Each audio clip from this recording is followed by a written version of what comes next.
Rejected لوگ ہیں، عوام نے ان کو ریجیکٹ کر دیا ہے۔ جب عوام نے ریجیکٹ کیا ہے تو آپ کے پاس ایک چوائس ہے کہ آپ چلے جائیں ٹریبیونلز میں۔ الیکشن کمیشن کی طرف سے ٹریبیونلز بنائے گئے، ہائی کورٹ کے ججز صاحبان بیٹھیں گے، وہ آپ کو سنیں گے۔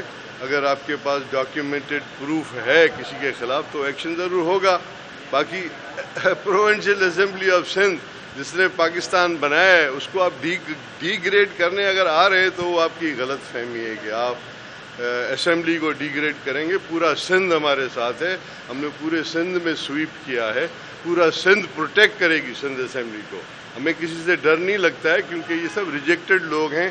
انہوں نے ابھی سے نہیں، شہید ذوالفقار علی بھٹو صاحب کے زمانے سے الیکشنز لڑتے آئے ہیں، وہ ہارتے آئے ہیں، تو ہمیں کوئی فرق نہیں پڑتا۔ ہم نے سارے ارینجمنٹس کیے ہوئے ہیں اور میں چاہتا ہوں کہ ان کو تھوڑا سا شرم آنا چاہیے کہ وہ اگر یہاں کے اسمبلی کے باہر آگے پروٹیسٹ کریں گے تو یہ بڑی افسوس کی بات ہے۔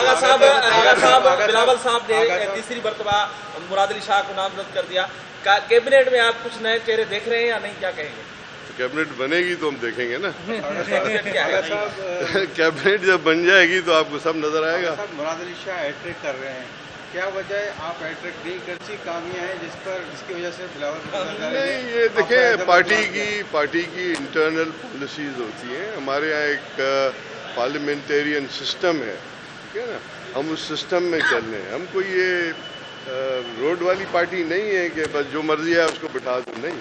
یہاں پہ پرفارمنس چیک کی جاتی ہے۔ آپ کو اگر زمانہ یاد ہے شہید محترمہ بینظیر بھٹو صاحبہ کا اور بھٹو صاحب کا، اس وقت بھی وہ چیک کرتی تھی پرفارمنس اپنے ممبرز کی، اور جن کو جو عہدے دیے گئے تھے انہوں نے کیا رول پلے کیا تھا اس کے حساب سے ان کو۔ اگر صاحب ڈپٹی اسپیکر اور اسپیکر کا چناؤ آج ہی ہوگا؟